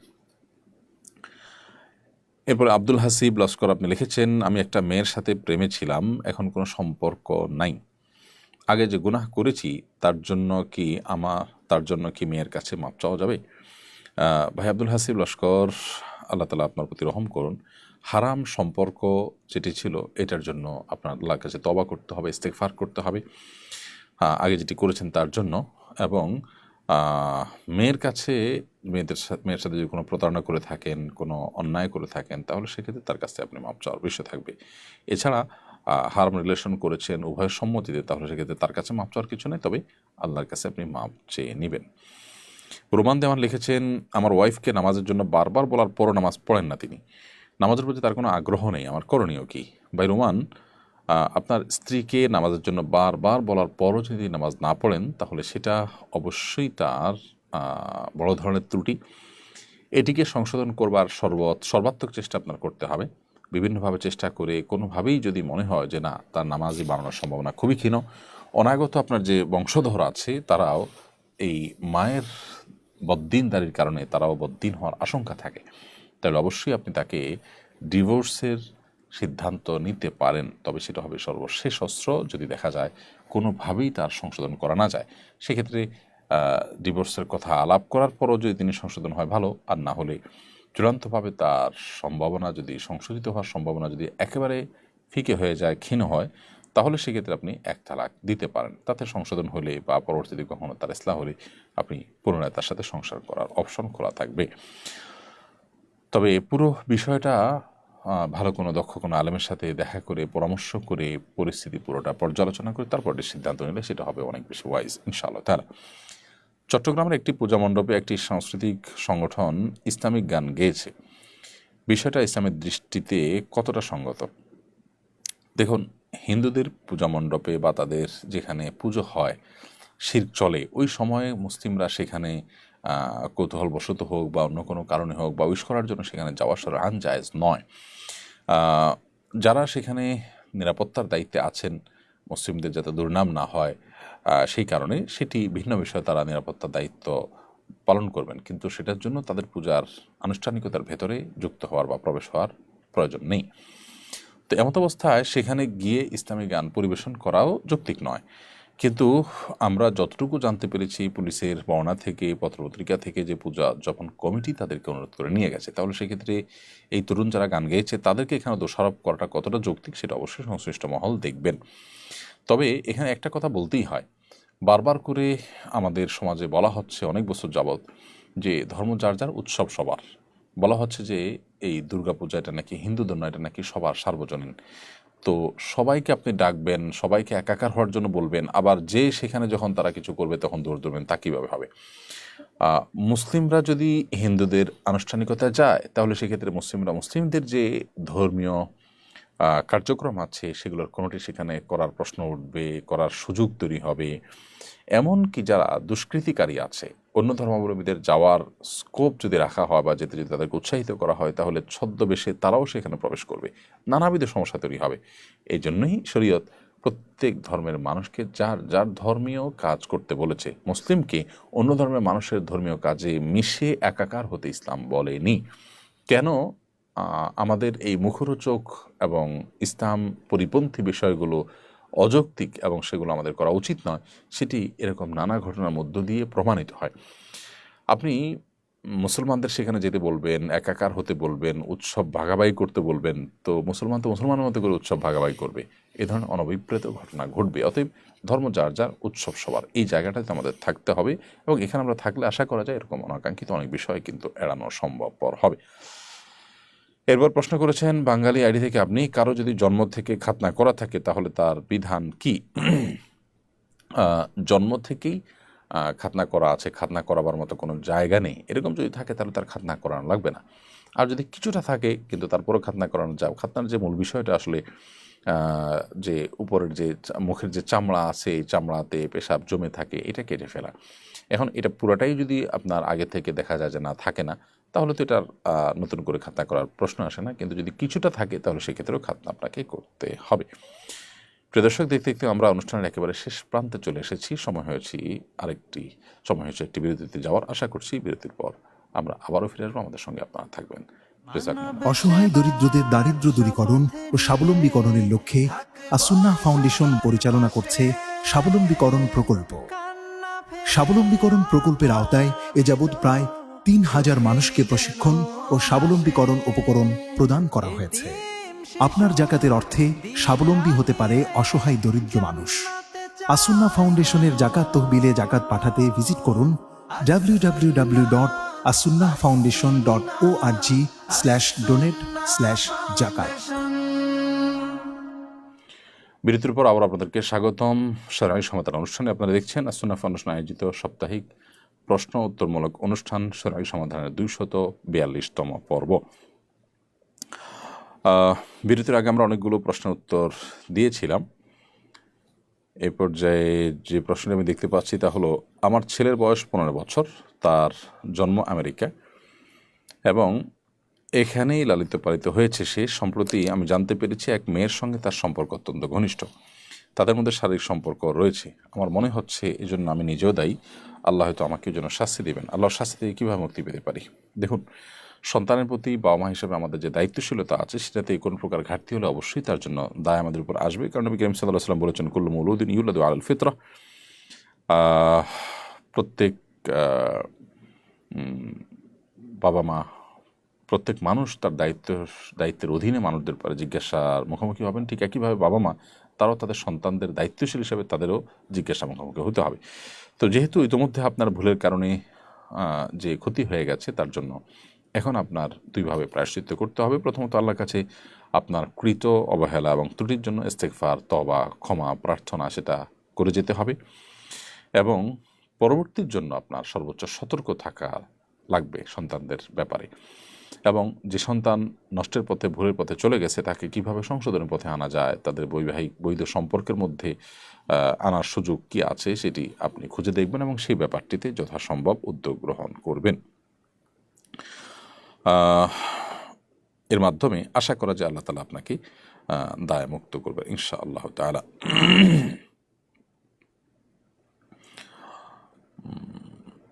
এরপর প্রশ্ন করেছেন, কেউ যদি মুসলিম থেকে কোনো কারণে অমুসলিম হয়ে যায়, তার বৈবাহিক সম্পর্ক অক্ষুণ্ণ থাকে কিনা? কেউ যদি মুসলিম থেকে মোরতাদ হয়ে যায়, মুসলিম থেকে অমুসলিম হয়ে যায়, তাহলে সেক্ষেত্রে তার বৈবাহিক সম্পর্ক ছিন্ন হয়ে যায় এবং বৈবাহিক সম্পর্ক যখন ছিন্ন হয়ে যায় তখন তার পরবর্তীতে যদি তিনি তওবা করে ফিরে আসেন তাহলে সেক্ষেত্রে তার বিবাহকে নবায়ন করতে হয়, যেহেতু সম্পর্ক ছিন্ন হয়ে গেছে। নতুন করে আগদটা করে নিলে হয় তাদের মধ্যে। কিন্তু এটি গুরুত্বপূর্ণ বিষয় যে ইসলাম ত্যাগ করে ফেললে, কোনো কারণে, কোনো কথায়, কোনো ইস্যুতে ইসলাম যদি ত্যাগ করে কেউ, তাহলে সেক্ষেত্রে তাকে পুনরায় যখন তিনি ইসলামে ফিরে আসবেন তখন তার আগদ অর্থাৎ বৈবাহিক যে সম্পর্ক সেটাকে নবায়ন করতে হবে। আর যদি স্বামী স্ত্রী উভয়ে তারা ইসলাম ত্যাগ করে আবার উভয়ে ফিরে আসেন তাহলে সেটি ভিন্ন বিষয়। সেক্ষেত্রে আর পুনরায় বিবাহ নবায়ন করার প্রয়োজন হবে না। এমডি সামিউল শিকদার আপনি লিখেছেন, চোখের জেনা থেকে কিভাবে নিজেকে হেফাজত করব? চোখের জেনা থেকে হেফাজত করার জন্য চোখকে সংযত রাখা, অবনত রাখা, নিচের দিকে তাকিয়ে হাঁটার কোনো বিকল্প নেই। সোশ্যাল মিডিয়া ইত্যাদি যে সমস্ত জায়গায় চোখের গুনাহ হয়ে থাকে সেগুলো থেকে নিজেকে রক্ষা করার জন্য সর্বাত্মক চেষ্টা অব্যাহত রাখতে হবে। প্রয়োজনে স্মার্টফোন বা সোশ্যাল মিডিয়ার ব্যবহার সেটিকে সীমিত করে ফেলতে হবে বা বন্ধ করে ফেলতে হবে যদি কেউ নিজেকে নিয়ন্ত্রণ করতে না পারেন। অর্থাৎ এক্ষেত্রে নিজের বিরুদ্ধে নিজের হার্ড ডিসিশনে যেতে হবে। সেই সাথে আল্লাহ সুবহানাহু ওয়া তাআলার সাহায্য তো চাইবেনই। আপনি চোখের গুনাহ থেকে বাঁচার জন্য আরও একটি যে কাজ করতে পারেন তা হলো, আপনি অবিবাহিত হয়ে থাকলে বিবাহের উদ্যোগ নিতে পারেন। কারণ নবী করিম সাল্লাল্লাহু আলাইহি ওয়াসাল্লাম বিবাহের উপকারিতা বর্ণনা করতে গিয়ে বলেছেন, ফাইন্নাহু আগাদ্দু লিল বাসারি ওয়া আহসানু লিল ফরজ। কারণ বিবাহ করলে সেটি চোখকে, দৃষ্টিকে সংযত রাখতে সহায়ক হয় এবং সেই সাথে নিজের ইজ্জত, সম্ভ্রম, লজ্জাস্থানকেও সংযত রাখতে সহায়ক ভূমিকা পালন করে। এজন্য চোখের জেনা থেকে বাঁচার জন্য বিবাহের উদ্যোগ নেওয়া যেতে পারে। আমার এক আত্মীয়ার স্বামী মারা গেছেন। তিনি সাধারণত তার পাকা চুলে মেহেদি ব্যবহার করেন। তিনি কি ইদ্যত অবস্থায় চুলে মেহেদি ব্যবহার করতে পারবেন? আপনার যে আত্মীয়ার স্বামী মারা গেছেন তিনি সাধারণত পাকা চুলে মেহেদি সাধারণ সময়ে ব্যবহার করলেও তার স্বামী মারা যাওয়ার পর, যেহেতু তিনি নারী, তার স্বামী মারা যাওয়ার পর 4 মাস 10 দিন তাকে ইদ্যত পালন করতে হবে। এই স্বামী হারা স্ত্রীর ইদ্যত চলাকালীন সময় তিনি সাজগোজ বর্জন করতে হবে, সাজগোজ তিনি করতে পারবেন না। তারই অংশ হিসাবে পাকা চুলে মেহেদি ব্যবহার করা এটা এক প্রকার সাজগোজের অন্তর্ভুক্ত, যেহেতু এটা আবশ্যিক বা জরুরি কোনো বিষয় নয়। অতএব এটি তিনি বর্জন করবেন বা বিরত থাকবেন এটি থেকে। তার ইদ্যতের সময়টা শেষ হওয়ার পর তিনি আবার সেটি করতে পারেন। বর্তমানে বিভিন্ন অনলাইন ব্যবসায়ীরা ক্রেতাদের মধ্যে লটারির আয়োজন করে। লটারির মাধ্যমে কিছু ক্রেতাকে বাইক সহ বিভিন্ন উপহার দেয়। এটা জায়েজ আছে কিনা? লটারির অংশ নেওয়ার জন্য ক্রেতাদের কাছ থেকে আলাদা টাকা নেওয়া হয় না। আলাদা টাকা না নেওয়া হলেও মূলত কোনো একটি কুইজ বা অন্য কোনো কিছুর মাধ্যমে লটারিটা করা উচিত। সৌদি আরব ওলামা ইকরামের ক্ষেত্রে ফতোয়া রয়েছে, সেখানে বিভিন্ন সুপার মার্কেট থেকে কেনাকাটার পর কুপন দেওয়া হয়, ওই কুপন দিয়ে লটারি হয়। তারা এটিকে নাজায়েজ বলেছেন এবং সেটিকে জায়েজ এবং বৈধ পদ্ধতিতে করার যে পরামর্শ তারা দিয়েছেন সেটি অনেক জায়গায় ইমপ্লিমেন্টও হয়। সেটি হলো যে ওই কুপনের মধ্যে কোনো কুইজ থাকে, সেই কুইজ জমা দেওয়া থাকে, সেখান থেকে মূলত লটারি করে প্রশ্নের উত্তর দেওয়া হয়। অর্থাৎ ব্যাপারটা এরকম হলো যে কুইজের বিনিময় দেওয়া হলো এবং তার জন্য অবশ্য ওই কেনাকাটার শর্ত থাকে না, বরং যে কাউকেই সেই কুপন তারা দেয়। সাধারণত যেহেতু ক্যাশ কাউন্টারে থাকে, বাহির থেকে লোক তো সেটা নিতে আসে না, দিন শেষে ক্রেতারাই নেয়। কিন্তু জিনিসটা সেরাই পদ্ধতিতে করার জন্য তারা বলেন যে এখানে কোনো একটা সহজ কোনো প্রশ্ন হতে পারে যেটা উত্তর হয়তো সবাই জানে, এটার উপরে কুইজ দিয়ে তারপরে সেখান থেকে তার আলোকে সঠিক উত্তরদাতাদের মধ্যে লটারি করে পুরস্কার দেওয়া হয়। তো এখান থেকে বোঝা যায় যে বিক্রেতাদের উৎসাহিত করবার জন্য বিক্রেতাদের মধ্য থেকে র্যান্ডমলি কোনো একজনকে পুরস্কার দিন এটি জায়েজ হবে না, যেহেতু এখানে ক্রয় বিক্রয় এবং শর্ত হাদিসে নিষেধ আছে নাহান নবী সাল্লাল্লাহু আলাইহি ওয়াসাল্লাম আনবাই আইন শর্তিন, বেচা কিনা এবং শর্ত দুইটা একসাথে, কোনো বেচা কিনার সাথে শর্ত যেন জুড়ে দেওয়া না হয়। ব্যাপারটা এরকম যে আপনি কিনলে তাহলে আপনি এই লটারিতে সামিল হতে পারবেন, অর্থাৎ এই কেনাকাটার সাথে এটা আপনার একটা শর্তযুক্ত হয়ে যাচ্ছে। তো জন্য লটারিটা সম্পূর্ণ স্বতন্ত্র হলে সেটি ঠিক আছে, বাট অথবা আপনি গ্রাহকদেরকে সবাইকে গণহারে পুরস্কার দিলেন, সেটাও ঠিক আছে যে একটা সময়ের জন্য আপনি দাম কমায় দিলেন বা যারাই কিনবে পিরিয়ডের মধ্যে তাদেরকে সাথে একটা কিছু দিলেন, এগুলো জায়েজ আছে। কিন্তু তাদের মধ্যে থেকে লটারি করে কাউকে দিবেন না, এটা জায়েজ নাই। অনেকে কিনতে যাবে ওই লটারির আশায়, তো সেখানে তার এই কেনাটা ইনভেস্ট করাটা লটারি জেতার আশায় হওয়ার কারণে সেটা সরাসরি জুয়ার মতো না হলেও তার সাথে কিছুটা মিলে এবং কিছু ক্ষেত্রে আপনার এটি জুয়ার ছাঁচের মধ্যে পড়ে, যার কারণে এটা জায়েজ নয়। এন রহমান নয়ন আপনি লিখেছেন, আমার নানি মারা গেছেন গত মাসে, আমার মামা ও মামাতো ভাইয়েরা 40 দিতে চাচ্ছে, আমি দিতে রাজি না, এবারে কিছু বলুন। আপনি আপনার মামাতো ভাইকে বোঝান যে এটি মুসলিমদের কোনো কালচার নয়, এটি হিন্দুদের শ্রাদ্ধ থেকে আমাদের সমাজে এসেছে, এটা যেন তারা না করেন। তারপরে যদি তারা করে তারা আল্লাহর কাছে দায়ী থাকবেন, তবে আপনার সেখানে সহযোগিতা যেন না থাকে, আপনি নিজেকে সেখান থেকে গুটিয়ে রাখবেন। অনলাইন গেম খেলে অর্থ উপার্জনের বিধান কি? অনলাইনে গেম খেলাটাই তো শরীয়তে নাজায়েজ কাজ। সেখানে যদি আপনার অনলাইনে গেম খেলেন এবং গেম খেলে আপনি অর্থ উপার্জন করেন, সেটা হবে আরেকটি নাজায়েজ কাজ। অতএব কোন অবস্থাতে গেম খেলাটাই যেখানে জায়েজ নাই সেখানে গেম খেলে আবার অর্থ উপার্জন করবেন, এটা জায়েজ হবে না, হালাল হবে না। অতএব এই ব্যাপারটিতে আমাদের সতর্ক থাকতে হবে। এরপর প্রশ্ন হলো, পারভেজ হোসাইন আপনি লিখেছেন, আমি শুনেছি কাপড়ে বীর্য লেগে যখন তা শুকিয়ে যায় তখন কাপড় পবিত্র হয়, এটা কি সঠিক? বীর্য লেগে সেটা যদি শুকিয়ে যায়, অনেক ওলামাদের মতে সেটি আপনার যদি খোঁচা দিয়ে ফেলে দেওয়া হয় তাহলে সেটা পাক হয়ে যাবে। কারণ আমরা জানি আয়েশা রাদিয়াল্লাহু তাআলা একটি হাদিস থেকে আমরা জানতে পারি নবী করিম সাল্লাল্লাহু আলাইহি ওয়াসাল্লামের পোশাক থেকে বা তার পোশাক থেকে তিনি এরকম পদ্ধতিতে নাপাক দূর করতেন। অতএব এটি বীর্য পবিত্র করার একটা পদ্ধতি, শুকিয়ে গেলে খুঁচিয়ে সেটাকে ফেলে দেওয়া, ধোয়ার মাধ্যমে একটি, আর শুকিয়ে গেলে খুঁচিয়ে ফেলে দেওয়ার মাধ্যমে আরেকটি পরিষ্কার করার বা পবিত্র করার পদ্ধতি আমরা জানলাম। এটি নবী করিম সাল্লাল্লাহু আলাইহি সাল্লামের আমল থেকে বা আয়েশা রাদিয়াল্লাহু তাআলা আমল থেকে প্রমাণিত। তবে এর মানে এই নয় যে শুকিয়ে গেলে সেটা পাক হয়ে যায়, না, শুকিয়ে গেলে পাক হওয়ার বিষয়টি সঠিক নয়। শুকিয়ে গেলে সেটা খুঁচিয়ে ফেলে দিলে তারপর সেটি পবিত্র ধরা যায়। এরপর প্রশ্ন হলো, আমরা দুজন জন্মগতভাবে মুসলিম ছিলাম, পরবর্তীতে আমরা দুজনে ধর্মত্যাগ করি, নাউজুবিল্লাহ। তারপরে আমরা ব্রিটিশ আইন অনুযায়ী বিয়ে করেছি, যেহেতু আমরা তখন মুসলিম ছিলাম না সেহেতু আমাদের বিয়ে ইসলামিক রীতি অনুযায়ী হয়নি। 2 বছর পর আমার স্বামী ইসলাম গ্রহণ করেন, এর কয়েক মাস পর আমি ইসলাম গ্রহণ করি। প্রশ্ন হলো, আমাদের বিয়ে কি বৈধ হয়েছে? যদি তা না হয় তাহলে এখন আমাদের করণীয় কি? দেখুন, স্বামী স্ত্রী উভয় অমুসলিম থাকা অবস্থায় বিয়ে হয়েছে, এরপর তারা ইসলাম গ্রহণ করেছেন, এরকম হলে তাদের বিবাহ নবায়ন করতে হয় না। তাদের সে বিবাহ আগের যে বিবাহ সেটার উপরে থাকে। কিন্তু যদি দুজন মুসলিম থাকেন, মুসলিম থাকার পর কোনো একজন মোরতাদ হয়ে যান বা উভয় মোরতাদ হয়ে যান, তখন তাদের সম্পর্ক সেই দৃষ্টিকোণ থেকে ছিন্ন হয়ে যায়, নতুন করে তাদের বিয়ে বসতে হয়। দুজন অমুসলিম ছিলেন, অমুসলিম অবস্থা বিয়ে হয়েছে, এখন মুসলমান হয়েছেন, তাহলে সেক্ষেত্রে বিয়াহ নবায়ন করতে হবে না যদি উভয়ে মুসলমান হন নতুন করে। এবং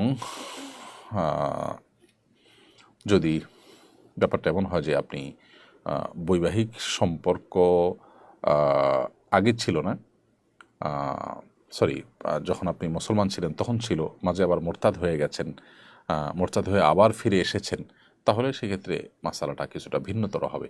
বাট আপনার এই মাসালাটি একেবারে পরিষ্কার যে আপনাদের বিয়ে যখন হয়েছে তখন আপনারা কেউ মুসলমান ছিলেন না, মোরতাদ ছিলেন, দিনের প্রতি বিশ্বাস ছিল না। পরবর্তীতে আল্লাহ আপনাদেরকে হেদায়েত যেহেতু দিয়েছেন, অতএব আপনারা উভয়ে যদি একসঙ্গে বা উভয়ে যদি কাছাকাছি সময় আপনারা ইসলাম গ্রহণ করে থাকেন, তাহলে সেক্ষেত্রে আগের ব্যাপারের উপরে বলবৎ থাকবেন। সাহাবা ইকরামের অনেকেই তারা ইসলাম ধর্ম গ্রহণ করার আগেই বিবাহ করেছিলেন, সেই ব্যাপারের উপরে তারা বলবৎ ছিলেন যখন তারা স্বামী স্ত্রী ইসলাম গ্রহণ করেছেন। ইসলাম তাদেরকে নতুন করে বিবাহ করতে নির্দেশ করেনি। TF জিদান আপনি লিখেছেন, বর্তমানে অনেককে দেখছি কোনো একটা প্রোডাক্ট সেলের মাধ্যমে ফ্রি উমরার জন্য লটারি কুপন দেয়, এটা সঠিক কিনা? একটু আগে আমরা যে উত্তর দিয়েছি সেই উত্তরটি এখানে প্রযোজ্য, মেহরবানি করে একটু শুনে নেবেন। এরপরে আব্দুস সাত্তার শেখ সাকিব আপনি লিখেছেন, আমি একজন আনসার বিডিপির সদস্য, আমাকে জিজ্ঞাসা করা হয়েছিল পূজার ডিউটি করব কিনা, আমি রাজি হয়েছি, আমার গুনাহ হবে কিনা। দেখুন, সাধারণ অবস্থাতে একজন মুসলিম অন্য ধর্মাবলম্বীদের কোনো শিরকের কাজে সহযোগী হবে না, কিন্তু তাদের সেই কাজে কেউ বাধা সৃষ্টি করে মুসলিমদের দুর্নাম করতে পারে, মুসলিমদের ক্ষয়ক্ষতির মধ্যে ফেলতে পারে, সেই জায়গা থেকে তাদের নিরাপত্তা দেওয়া বা কোনো প্রকার সেখানে অপ্রীতিকর ঘটনা যেন ঘটতে না পারে তার জন্য সতর্ক থাকাটা নিষিদ্ধ নয়। আপনি সেই দৃষ্টিকোণ থেকে সেই নিয়তে যখন এটি করবেন সেটি আপনার জন্য নাজায়েজ হবে না। এবারে শহীদুল ইসলাম শহীদ লিখেছেন, কারোর সাথে উঠা বসা, মুসাফা এবং খাওয়া দাওয়া করলে ইমান চলে যায় কি? না, কারোর সাথে উঠা বসা, মুসাফা বা খাওয়া দাওয়া করলে ইমান যাবে কেন? এমনকি যদি অমুসলিমের সাথেও উঠা বসা হয়, মুসাফা হয়, খাওয়া দাওয়া হয়, তাহলে সেক্ষেত্রেও ইমান যায় না। হিন্দুদের মধ্যে জাতফাতের ব্যাপার আছে যে মুসলমানের ঘরে খেলে গেলে জাত চলে যায় ইত্যাদি ইত্যাদি। মুসলমানদের মধ্যে এরকম কোনো ধারণা নেই। নবী করিম সাল্লাল্লাহু আলাইহি সাল্লাম ইয়াহুদির বাসায় গিয়েছেন, তাদের দাওয়াত গ্রহণ করেছেন, খেয়েছেন, তাদের সাথে বসে খাবার গ্রহণ করেছেন, এগুলো কোনোটাই যদি তার জন্য অসুবিধা না হয় তাহলে সেক্ষেত্রে আমরা কেন সেটাকে সমস্যা মনে করব? অবশ্যই এটি ঈমান যাওয়ার মতো কোনো বিষয় নয়। গফরুল ইসলাম বিজয় আপনি লিখেছেন, নাপাক অবস্থায় দোয়া করলে দোয়া কবুল হবে কিনা? নাপাক অবস্থায় দোয়া করলেও দোয়া কবুল হবে। দোয়া এত জরুরি একটি বিষয় যে শরীয়ত এটার জন্য অজু বা পবিত্রতাকে শর্ত হিসাবে আরোপ করেনি। নামাজের জন্য যেরকম অজু করতে হবে, দোয়ার জন্য আপনাকে কিন্তু অজু করতে হবে না। বিনা অজুতে আপনার দোয়া কবুল হবে। এমনকি গোসল ফরজ হয়েছে, কেউ এই সময় যদি আল্লাহর কাছে মনে দোয়া করে, জায়েজ আছে। অর্থাৎ দোয়া করার জন্য অপবিত্রতা শর্ত নয়। যদিও পবিত্র অবস্থায়, উজু অবস্থায় দোয়া করতে পারলে বেশি ভালো, কারণ আপনি যত ভালো অবস্থায় করবেন, যত পবিত্র অবস্থা করবেন, তত বেশি আপনার জন্য সেটি ভালো হবে, সন্দেহাতীতভাবে দোয়া কবুলের সম্ভাবনাকে বৃদ্ধি করবে। এমনি সানোয়ার রহমান সৌরভ আপনি লিখেছেন, আমার আব্বা জীবিত নেই, আমার চাচা জীবিত আছেন, কিন্তু তিনি আমার দাদিকে দেখাশোনা করেন না। চাচা জীবিত থাকাকালীন দাদিকে দেখাশোনা করা আমার উপরে কতটা জরুরি? ভাই সানোয়ার সৌরভ, আপনার বাবা যেহেতু জীবিত নাই, আল্লাহ ওনার প্রতি রহম করুক, চাচা জীবিত আছেন, তো আপনার চাচা যদি আপনার দাদিকে দেখাশোনা না করেন তাহলে অবশ্যই নাতি হিসাবে আপনার কর্তব্য হবে। যদি চাচাদের কেউ বা ফুপু তারা কেউ দেখাশোনা না করেন, তখন আপনি তার নাতি হিসাবে, তার রক্তের সন্তান হিসাবে আপনার কর্তব্য হবে তাকে সাধ্য অনুযায়ী সেবা করা, তার খরচ খরচা দেওয়া ইত্যাদি। যদি চাচা না করেন বা অন্যরা না করেন, আর যদি তারা করেন তাহলে সেক্ষেত্রে এটা আপনার উপরে দায় না বর্তালেও নৈতিকভাবে আপনি আপনার বাবার প্রতি আপনার যে দায়বদ্ধতা আছে, দাদি হিসাবে, আপনার ব্লাড সম্পর্কীয় বা রক্ত সম্পর্কীয় আত্মীয় হিসাবে আপনি অবশ্যই আপনার সাধ্য অনুযায়ী তার সেবা শুশ্রূষা করার চেষ্টা করবেন। এরপর শরীফা সুলতানা অনি আপনি লিখেছেন, মাসিক অবস্থায় কি ঘুমানোর আগে সূরা মুলক পড়া যাবে? মাসিক অবস্থায় ঘুমানোর আগে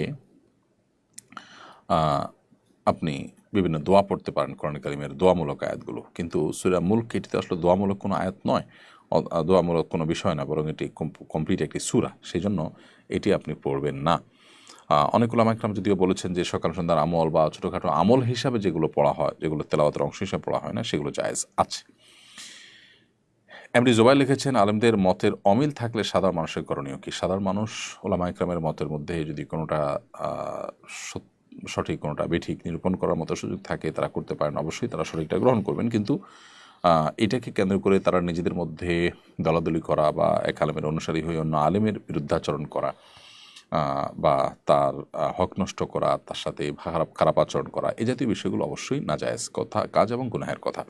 আজকাল আমরা অনেক সাধারণ মানুষ আছি যারা দিনের কাজ মনে করে এ ধরনের কাজে লিপ্ত হই এবং পরস্পরের মধ্যে কাদা ছোড়াছড়িতে আমরা লেগে যাই, যেটা সাধারণ মুসলমান হিসেবে আমাদের করা উচিত নয়। এরপরে প্রশ্ন করেছেন আপনি ইউনুস, আপনি লিখেছেন, ওয়াশরুমের ভেতরে অজু করলে কি দোয়া পাঠ করতে হবে নাকি মনে মনে স্মরণ করলেই হবে? বা ইউনুস, ওয়াশরুমের ভেতরে যদি অজু করেন তাহলে সেক্ষেত্রে মনে মনে বিসমিল্লাহ পড়বেন, বিশেষ করে যেখানে টয়লেটের কমোড বা প্যান আছে আর টেপের মধ্যে কোনো আড়াল নেই সেখানে। আর যদি আপনি এমন কোনো জায়গায় উজু করেন যেখানে আসলে টয়লেট বা প্যান একটু দূরে বা উঁচু জায়গায় বা আড়াল দেওয়া আছে, বেড়া দেওয়া আছে, তাহলে সেক্ষেত্রে সেখানে বিসমিল্লাহ পড়ে আপনি করবেন, অসুবিধা নেই। গোসলখানার মধ্যেও যদি করেন বিসমিল্লাহ পড়ে উজু করবেন, যদি সেখানে ওই যে কমোড ইত্যাদি না থাকে। এবং মনে মনে করলেও আদায় হয়ে যাবে। বিসমিল্লাহ মুখে উচ্চারণ করাটা যেহেতু ফরজ বা ওয়াজিব নয়, সেহেতু মনে মনে করলে আদায় হয়ে যাবে। আর যদি কমর বা প্যান থাকে তাহলে সেখানে মুখে উচ্চারণ করাটা অনুচিত, কিন্তু করলে বড় কোনো গুণ হবে না। আর মনে মনে করে যদি তখন উজু করেন সেটা হলো সবচাইতে উত্তম এবং নিরাপদ, যদি টয়লেটের ভিতরে আপনি উজু করেন, বাইরে যদি কোনো ব্যবস্থা না থাকে। এমডি জারিফ ইসলাম লিখেছেন, উদাহরণ হিসাবে বলছি, আমি আপনাকে প্রোগ্রামের দাওয়াত দিলাম, আপনি গ্রহণ করলেন না, কিন্তু আমাদের পরে একজন যোগাযোগ করার পর গ্রহণ করলেন, এই যে বৈষম্য করা, এটা জায়েজ হবে কিনা? দেখুন, প্রথমত কোনো আলিম কোনো দাওয়াত গ্রহণ করা না করার ব্যাপারে সম্পূর্ণ তার নিজস্ব ইখতিয়ার থাকে, কোনটা তিনি গ্রহণ করবেন, কোনটা তিনি গ্রহণ করবেন না, কি তার ক্রাইটেরিয়া, সেগুলো তিনি জানেন। হতে পারে যে আপনার দাওয়াত গ্রহণ না করাটা এটা তার যে যোগবিয়োগ ছিল সেই যোগবিয়োগ সঠিক ছিল, তিনি যে ক্রাইটেরিয়া চাচ্ছেন সেটা ক্রাইটেরিয়া হয় নাই। যেমন আমরা আমাদের নির্দিষ্ট, আমি আমার কথা যদি বলি, আমাদের নির্দিষ্ট কিছু শর্ত আছে, কিছু ফরম্যাট আছে, সেগুলোর আলোকে আমরা আসলে দাওয়াত গ্রহণ করি। সাধারণত মাহফিল বা একেবারেই সাধারণ যে কমন প্রোগ্রামগুলো থাকে এগুলোতে আমরা যাই না। দুর্গম এবং অনেক বেশি দূরের পথ যেটা আমাদের জন্য কষ্টসাধ্য হয় সেটা আমরা নেই না, আরও নানা কারণ থাকে। একজন আলেম তিনি হয়তো আপনাকে ডেট দেননি, এরপরে হয়তো তার ডেট দেওয়ার সুযোগ হয়েছে, আরেকজনকে দিয়েছেন, নানা কারণ থাকতে পারে। বিধায় এখানে বৈষম্যের কিছু নেই, ব্যাপারটা এরকম না যে দুইজনই সমান। হ্যাঁ, যদি এমন হয় যে দুজনের কোনো দিক থেকে কোনো পার্থক্য নাই, আপনার ক্রাইটেরিয়া সব কিছু এক, তারপর তিনি বৈষম্য করলেন, সেই বৈষম্যের সপক্ষে তার কোনো যুক্তি না থাকলে তিনি অবশ্যই সেটি অন্যায় করেছেন বলা যেতে পারে। কিন্তু যেহেতু তিনি আসলে কোনোটি গ্রহণ করতে বাধ্য নন, সম্পূর্ণ এখতিয়ার তার, তিনি কোনটা গ্রহণ করবেন না করবেন, অতএব এক্ষেত্রে তাকে আমি দোষী সাব্যস্ত করতে পারি না। সুজন খান আপনি লিখেছেন, সম্প্রতি আমার একজন নিকটাত্মীয় মারা যাওয়ার পর জানাজা নামাজ 2 বার পড়ানো হয়, একটি শরীয়তের নিয়মে, অপরটি মারেফতের নিয়মে। প্রশ্ন হলো, শরীয়ত, মারেফত, হাকিকত, তরিকত এসব আসলে কি, এসবের বিধিমালা কি ভিন্ন?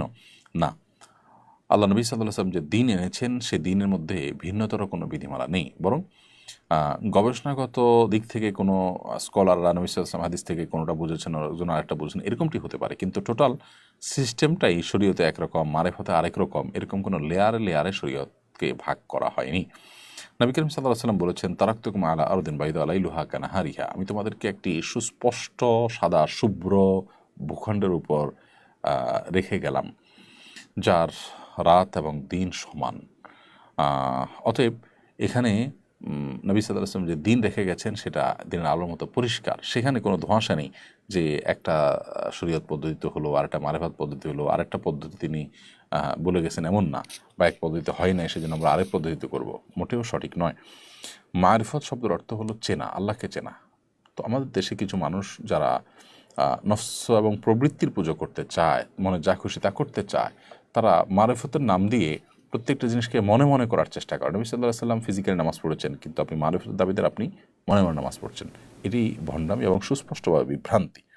অতএব জানাজা একটা পদ্ধতিতে হবে, একাধিক পদ্ধতিতে নয়। জায়েদ আইডি থেকে আপনি লিখেছেন, আমার ইমান দুর্বল হয়ে গেছে, করণীয় কি? কোরআনে কারীম বেশি বেশি করে অর্থ সহকারে পড়ুন, আল্লাহর আয়াত এবং নিদর্শনগুলোকে নিয়ে বেশি বেশি ভাবুন, অধ্যয়ন করুন, ইমান বৃদ্ধিতে এটি সহায়ক। সঞ্জিদা সুলতানা লিখেছেন, আমার আম্মু অসুস্থ, আপনার কাছে আমার আম্মুর জন্য দোয়া করার অনুরোধ করছি, আল্লাহ তালা আপনাকে নিয়ে খায়াত দান করবেন। সঞ্জিদা সুলতান, আল্লাহ তালা আপনার মাকে পরিপূর্ণ শেফায়ে কামেলা আজেলা সুস্থতা এবং আরোগ্য দান করুন, আমরা মনে প্রাণে সেটি দোয়া করছি। নাসিরউদ্দিন বাপ্পি লিখেছেন, বিয়ের প্রয়োজন বোধ করছি, বাসায় কিভাবে বলবো? আমার জন্য দোয়া করবেন, আল্লাহ যেন বিয়েটা সহজ করে দিন। আপনি আপনার উপার্জনের কাজটি জোরালোভাবে, শক্তিশালীভাবে কাজটি করতে থাকুন। অবসর সময় কাটাবেন না, একাকিত্ব নির্জনের সময় কাটাবেন না। সোশ্যাল মিডিয়া ইত্যাদি যে সমস্ত জায়গায় আপনার নজর হেফাজত করা কঠিন হয় সেগুলো থেকে বের হয়ে আসবেন। প্রয়োজনে সেট চেঞ্জ করে বাটন ফোনে চলে যাবেন, সোশ্যাল মিডিয়ার অ্যাপগুলো ডিলিট করে ফেলবেন। আপনার জায়গা থেকে আপনি সর্বোচ্চ সতর্ক থাকুন। সেই সাথে নিজের সব চেষ্টা করার পর আপনি যখন উপার্জন করছেন, টাকা পয়সা জমিয়েছেন, তখন আপনি অভিভাবকদেরকে অন্য কারোর মাধ্যমে বোঝালেন, স্থানীয় মানুষের মাধ্যমে বোঝালেন বিয়ে দেরিতে করার ক্ষতি এবং শরীয়ী দৃষ্টিকোণ থেকে ভালো মন্দ দিক যেগুলো আছে, বিয়ের আগে করা ভালো, পরে করা মন্দ, এই দিকগুলো তাদেরকে বোঝানোর চেষ্টা করবেন। সেই সাথে নিজে বলার মতো পরিবেশ থাকলে, প্রত্যেক ফ্যামিলিতে বাবা মার সাথে সন্তানের যে সম্পর্কটা, এটা ভিন্ন ভিন্ন হয়ে থাকে অনেক ক্ষেত্রে। তো আপনার সম্পর্কের উপর নির্ভর করে যে আপনি কীভাবে বলবেন। কামাল হোসেন লিখেছেন, কেউ ঘুষ দিয়ে চাকরি নিলে তার বেতনটা হালাল হবে কিনা? চাকরিটা যদি বেসিক্যালি হালাল হয়, কাজটা যদি হালাল হয়, অন্যায় কোনো কাজ নয়, হারাম কোনো কাজ নয়, তাহলে বেতন হালাল হবে। কিন্তু শুরুতে যে ঘুষ দিয়ে চাকরি নিয়েছেন সেটির কারণে তিনি এটা হারামে লিপ্ত হয়েছেন, তার জন্য তাকে তওবায়ে নাসুহা করতে হবে এবং খাঁটি অন্তরে আল্লাহর কাছ থেকে মাপ আদায় করে নিতে হবে, তাকে মাপ চেয়ে যেতে হবে তাকে। এবং যতক্ষণ পর্যন্ত মনে হয়েছে যে না আল্লাহ তাআলার কাছে তওবার হক আদায় হয়েছে, ততক্ষণ পর্যন্ত তাকে হক আদায় না হওয়া পর্যন্ত তাকে তওবা করতে হবে। তবে এর মানে এই না যে তার সারা জীবনের উপার্জন হারাম হয়ে যাবে। এরপরে সোনালী খাতুন লিখেছেন, পূজার মেলার খাবার মুসলিমরা কিনে খেতে পারবে কিনা? মেলার সাধারণ যে খাবার বিক্রি হয় সেগুলো কিনে খেতে সমস্যা নেই, কিন্তু পূজা উপলক্ষে বিভিন্ন খাবার প্রতিমার উদ্দেশ্যে উৎসর্গ হয়ে থাকে, সেগুলোতে আলাদা কল্যাণ আছে, সেই বিশ্বাসের জায়গা থেকে সেগুলো বন্টন করা হয়, ভাগ করা হয়, সেগুলো খাওয়া জায়েজ নয়। কারণ আপনি এটি নেওয়ার মানে হলো আপনি সেখানে কোনো প্রকার কল্যাণ অকল্যাণের ব্যাপারটি বা বরকতের ব্যাপারটি আপনার বিশ্বাস করে আপনি নিয়েছেন, ব্যাপারটা এরকম। কারণ এটি ওখানে উপস্থাপন করা হয় যে এই গায়রুল্লাহ নামে কোনো কিছু উৎসর্গ করাটাই শিরক। তো সেই শিরকি জিনিসটা, যে জিনিস দিয়ে শিরক করা হলো এবং যে ধারণা এখানে থাকে, ভুল ধারণা যে এর মাধ্যমে কল্যাণ অকল্যাণ থাকবে, সেই জায়গা থেকে এটি আপনার গ্রহণ করা উচিত নয়। এমনিতেই তাদের উপাসনা উপলক্ষে তারা যদি হালাল কিছু দেন, ফল মূল ইত্যাদি, সেটা আপনি খেতে পারেন, বা মেলা থেকে কোনো কিছু কিনলেন, সেটা আপনার জন্য জায়েজ। বাট এই উপলক্ষে মেলা বা এই উপলক্ষে কোনো ডাকডোল পিটি যখন আয়োজন হয়, সেখানে মুসলিম সেখানে গিয়ে সামিল হয়ে তাদের দল ভারী করা অনুচিত। মান কাসসারা সাওদা কওমিন ফাহুয়া মিনহুম, যে ব্যক্তি কোনো দলের, কোনো সম্প্রদায়ের, কোনো ধরনের মানুষের দল ভারী করে, সে তাদের অন্তর্ভুক্ত হয়। এটি হাদিসে কিন্তু বর্ণিত হয়েছে। এরপরে সঞ্জারা সানবি আপনি লিখেছেন, স্বামীর সাথে অমিল থাকলে তার অনুমতি ব্যতীত হজ উমরা করলে কবুল হবে কিনা? স্বামীর সাথে যদি মতের অমিল থাকে তাহলে সেই যুক্তিতে আপনি হজে বা ওমরাতে চলে যেতে পারেন না। অবশ্যই আপনি কোনো স্বামীর বৈধ স্ত্রী হয়ে থাকলে আপনি হজ বা ওমরার সফরে গেলে হয় তাকে নিয়ে যাবেন, আর নাহলে তার অনুমতিতে অন্য কোনো মাহরামকে সাথে নিয়ে যাবেন। এক্ষেত্রে যদি আপনার এমন হয় যে না আপনার হজ ফরজ হয়ে গেছে, দুজনের হজের টাকা থাকলে সাধারণত একজন নারীর উপর নিজের হজ এবং মাহরামের টাকা, দুজনের টাকা থাকলে তার উপর হজ ফরজ হয়ে যায়। ফরজ হওয়ার পরও যদি আপনার স্বামী আপনাকে অনবরত নিষেধ করেন, একটা হলো যে বছর না, সামনের বছর করো, এখন না তখন করো, এটা এক জিনিস। আর যদি অনবরত নিষেধ করেন, তাহলে সেক্ষেত্রে আপনি অবশ্যই শরীয়তের ফরজ আদায়ের ক্ষেত্রে তার নিষেধাজ্ঞাকে অমান্য করলে অসুবিধা হবে না, কিন্তু দেখতে হবে যে পরিস্থিতিটা ঠিক কোন পর্যায়ে আছে। আইএস রায়হান CF আইডি থেকে আপনি লিখেছেন বিদেশে যাবার চিন্তা করছি, স্ত্রীর অনুমতি নিতে হবে কিনা। অবশ্যই বিদেশে যদি আপনি স্থায়ীভাবে বসবাস বা দীর্ঘমেয়াদে কয়েক বছর থাকবেন, সাধারণত শ্রমিক হিসাবে যারা যেই থাকেন, সেরকম কোনো ব্যাপার থাকলে বা পড়াশোনার জন্য গেলে তো লম্বা একটা সময় থাকা লাগে, সেক্ষেত্রে অবশ্যই স্ত্রীর অধিকার ব্যাপারটি এখানে চলে আসে। স্ত্রীর যে অধিকারটা আছে সেটি যদি আপনার ক্ষুণ্ণ হয়, খর্ব হয়, তাহলে সেক্ষেত্রে স্ত্রী আপনার অগোচরে নিজের চরিত্র খেয়াবাদ করতে পারবেন কিনা। যদি না পারেন তাহলে সেক্ষেত্রে লম্বা সময় বছরকে বছর আপনার জন্য বিদেশ করা কিন্তু জায়েজ হবে না। আর স্ত্রী যদি স্যাক্রিফাইস করেন, সবর করবেন মনে হয়, তাহলে সেটা আপনার জন্য জায়েজ হবে। মাহবুব রহমান আপনি লিখেছেন শয়তানের কুমন্ত্রণা থেকে বাঁচতে কি কি করণীয়। আল্লাহর কাছে বেশি বেশি করে পানা চাইবেন, এটি হলো সবচেয়ে বড় করণীয়। আউযুবিল্লাহি মিনাশ শাইতানির রাজিম। আল্লাহ সুবহানাহু ওয়া তাআলা বলেছেন যে ওয়াইম্মা ইয়ানযাগান্নাকা মিনাশ শাইতানির নাযগুন ফাসতাইয বিল্লাহি মিনাশ শাইতানির রাজিম। শয়তান যখন তোমাদেরকে কুমন্ত্রণা দিবে বা খোঁচাবে, বিপদগামী তার দিকে নিয়ে যাওয়ার চেষ্টা করবে, তখন তোমরা আল্লাহর কাছে পানা চাইবে বিতাড়িত শয়তান থেকে। অতএব আউযুবিল্লাহি মিনাশ শাইতানির রাজিম বেশি করে পাঠ করবেন। এর বাইরে শয়তান থেকে পানা চাওয়ার জন্য বিভিন্ন রকমের দোয়া হাদিসে বর্ণিত হয়েছে, সেগুলো পাঠ করবেন অধিক হারে, আল্লাহর কাছে পানা চাইবেন। শারমিন ফারহানা লিখেছেন তালাকের পর স্বামী স্ত্রী থাকাকালীন একসাথে তোলা ছবি সংরক্ষণ করলে কি গুনাহগার হতে হবে। এটি যদি ফটোগ্রাফিক্যাল ছবি হয়, মোবাইলের ভিতরে সংরক্ষিত বা কোনো ডিভাইসে সংরক্ষিত, প্রিন্টেড না, তাহলে এটি রাখা যেতে পারে, বিশেষ করে যদি এটি বেহাত হওয়ার বা অন্য কারোর চোখে পড়ার বা পর্দাহীনতার আশঙ্কা না থাকে, তাহলে সেটি আপনি করতে পারেন। যদিও অনেক উলামায়ে কেরাম এই ফটোগ্রাফিক্যাল ছবিও প্রয়োজন ছাড়া তোলাকে নাজায়েজ বলেছেন। সেই হিসাবে এটি না রাখলে বা না তুলতে পারলে তাকওয়ার নিকটবর্তী হয়, যেহেতু মতপার্থক্যের ঊর্ধ্বে আপনি উঠতে পারলেন।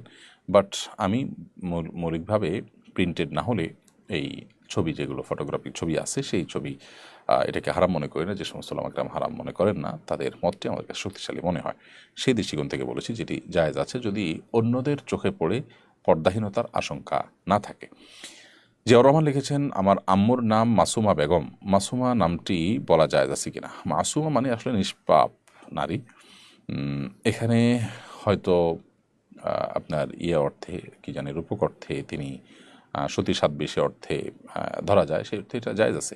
সাধারণত নামের যে অর্থ, এটা শিরকপূর্ণ যদি না হয় বা খুব বেশি গর্হিত সেই দৃষ্টিকোণ থেকে না হয়, তাহলে এটা জায়েজ আছে। আমাদের কারোর নাম দেখা গেল মাহমুদ মানে প্রশংসিত, তিনি আসলে প্রশংসিত না, এমনও তো হতে পারেন, তাই বলে তার নামটা রাখা না জায়েজ হবে না।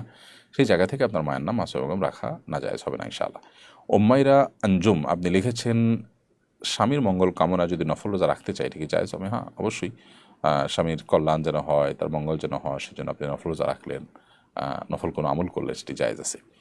এমডি রিয়াজুল ইসলাম লিখেছেন বাংলা অক্ষরে কোরআন মজিদ পড়া যাবে কিনা। বাংলা অক্ষরে আপনি উচ্চারণ দেখে দেখে কোরআনে কারিম তেলাওয়াত করলে সেটি জায়েজ হবে না। সারা বিশ্বের সব উলামায়ে কেরামের উপরে একমত। কারণ পৃথিবীর কোনো ভাষাই অন্য ভাষার উচ্চারণ দিয়ে পরিপূর্ণভাবে উচ্চারণ করা যায় না। বিশেষ করে কোরআনের ক্ষেত্রে যেহেতু আল্লাহর কালাম বিকৃতির আশঙ্কা থাকে, সেজন্য উলামায়ে কেরাম এটিকে নিষেধ করেছেন। আপনি প্রয়োজনে বাংলা অর্থ পড়ে আল্লাহ কি বলেছেন সেই মেসেজগুলো, সেই বার্তাগুলো গ্রহণ করবেন, অথবা আপনি সেখানে কোরআনে কারিমের তেলাওয়াত শুনবেন, অথবা নিজে শুদ্ধ করার জন্য চেষ্টা করবেন, কিন্তু বাংলা উচ্চারণ দেখে দেখে কোরআন তেলাওয়াত করবেন না। এরপরে মোহাম্মদ আজিজুল ইসলাম আপনি লিখেছেন আমার বাড়ি ঢাকা থেকে অনেক দূরে, এখন আমি ঢাকায় আছি 3 মাসের জন্য, এখন কি আমি মুসাফির হিসাবে গণ্য হব।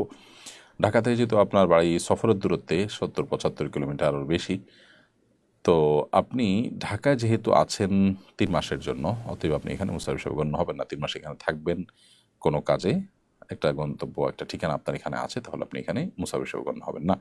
স্বপন আহমেদ লিখেছেন শরীরের ট্যাটু আঁকা কি জায়েজ আছে। না, শরীরের ট্যাটু আঁকা জায়েজ নেই। নবী করিম সাল্লাল্লাহু আলাইহি ওয়াসাল্লাম বলেছেন লাআনাল্লাহুল ওয়াশিমা ওয়াল মুস্তাওশিমা, যারা উল্কি আঁকে বা অঙ্কন করে দেয় তাদের উপর আল্লাহ তাআলা লানত বর্ষিত হয়। ট্যাটুটা তার চেয়ে তার ভয়াবহ বিষয়, এবং বিশেষ করে এটি একবার অঙ্কন করার পর শরীর থেকে এটি রিমুভ করা অলমোস্ট অসম্ভবের মতো ব্যাপার হয়ে যায়। উজুর ব্যাপার থাকে। অনেক কোম্পানি ট্যাটুর ব্যবসা করে, তারা নিজেরা ফতোয়া দেন যে ট্যাটু আঁকলে নাকি উজু হয়। চামড়ার উপরে আলাদা প্রলেপ পড়ে যাওয়ার কারণে মূলত অজু হবে না। অতএব এ ব্যাপারে সতর্ক থাকতে হবে, এটি জায়েজ নয়।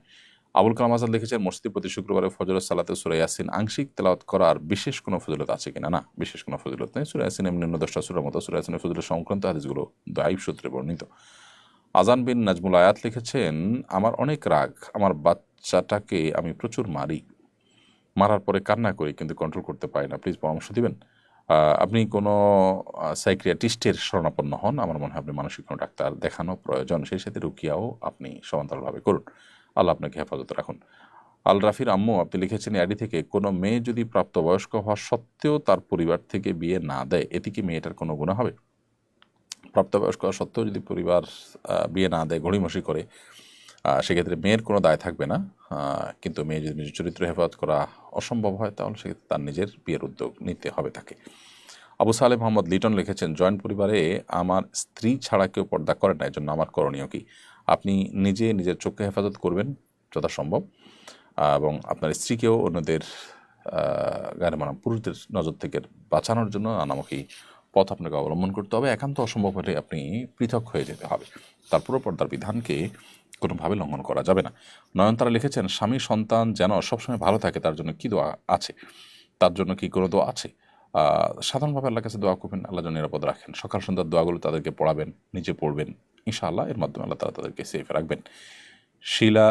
শায়লা ফারজানা লিখেছেন, স্বামী স্ত্রীর মধ্যে খুব বাজে রকমের ঝগড়া বিবাদ শুরু হলে করণীয় কি? আল্লাহর কাছে পানা চাইবেন। আউযুবিল্লাহি মিনাশ শাইতানির রাজিম পড়লে সাধারণত রাগ কমে যায়। রাগ হলে যে আমলগুলো আছে করণীয়, ওযু করা, বসা অবস্থায় থাকলে শুয়ে যাওয়া, অথবা দাঁড়ানো অবস্থা থাকলে বসে যাওয়া, কোনো জায়গায় থাকলে সেই জায়গা থেকে বের হয়ে যাওয়া বা সরে যাওয়া, এগুলো রাগ প্রশমিত হতে সহায়ক হয়, সেগুলো করবেন। কারি মোহাম্মদ ফেরদাউস ইসলাম লিখেছেন, সব কিছু ঠিক রেখে প্যান্ট শার্ট পরে অফিস করা জায়েজ আছে কিনা? আমি সব কিছু ঠিক রেখে মানে বুঝিনি। প্যান্ট শার্ট যদি পরেন আর প্যান্ট যদি টাকার নিচে না যায়, কোনো অসুবিধা নেই অফিস করতে। ইফাত বিনতে মাথিন লিখেছেন, 25 থেকে 30 বছর বয়সে যদি চুল পেকে যায়, তাহলে চুলে কোনো কালার দেওয়া যায় আছে কিনা? না, আপনি কালার দিতে পারবেন, তবে ব্ল্যাক কালার নয়। আপনি মেহেদির কালার বা অন্য কোনো কালার দিতে পারবেন। মোহাম্মদ আয়াতুল্লাহ আল মারুফ লিখেছেন, সকালে ফজরের নামাজের পর ঘুমানোর পর ইসলাম কি বিধান কি? অনুত্তম, সুন্নার খেলাফ। কিন্তু কোনো কারণে যদি কেউ রাতে রিভিউ করে থাকেন, দেরিতে ঘুমিয়ে থাকেন বা অসুস্থ থাকেন, তার জন্য এটি নাজায়েজ কিংবা হারাম নয়। তবে সুন্নাহ হলো সকালে না ঘুমানো। নবী সাল্লাল্লাহু আলাইহি ওয়াসাল্লাম সাধারণত সকালে ঘুমাতেন না। প্রিয় দর্শক, দেখতে দেখতে আমরা অনুষ্ঠানের একেবারে শেষ প্রান্তে চলে এসেছি। 1 ঘন্টার বেশি সময় আজ হয়ে গেছে এবং প্রায় 70টির কাছাকাছি প্রশ্ন উত্তর আজকে আমরা দেওয়ার চেষ্টা করেছি। ইন আসাবতু ফামিন আল্লাহ, যদি সঠিক কিছু বলে থাকি এটি আল্লাহর তরফ থেকে, আল্লাহ তাআলার সাহায্যে আল্লাহ বলিয়েছেন। ওয়াইন আখতাতু ফামিন্না মিনাশ শাইতান, যদি ভুল কিছু বলে থাকি আমার এবং শয়তানের তরফ থেকে। আল্লাহ রাব্বুল আলামিন আমাদেরকে কোরআন এবং হাদিসের আলোকে আমাদের জীবনকে আলোকিত করার তৌফিক দান করুন, সমৃদ্ধ করার তৌফিক দান করুন। দুনিয়া আখিরাতের সার্বিক কল্যাণ, সর্বাঙ্গীন মঙ্গলের পথে আল্লাহ তাআলা আমাদেরকে পরিচালিত করুন, হাঁটার তৌফিক দান করুন। আজ এ পর্যন্ত, ইনশাআল্লাহ দেখা হবে, কথা হবে আগামী সপ্তাহে ঠিক একই সময়। সে পর্যন্ত সকলের সুস্বাস্থ্য এবং নিরাপত্তা আল্লাহর কাছে কামনা করে আজকের মতো এখানে শেষ করছি। জাযাকুমুল্লাহু খাইর। আসসালামু আলাইকুম ওয়া রাহমাতুল্লাহি ওয়া বারাকাতুহু। আসুন্নাহ ফাউন্ডেশন, উম্মার স্বার্থে সুন্নাহর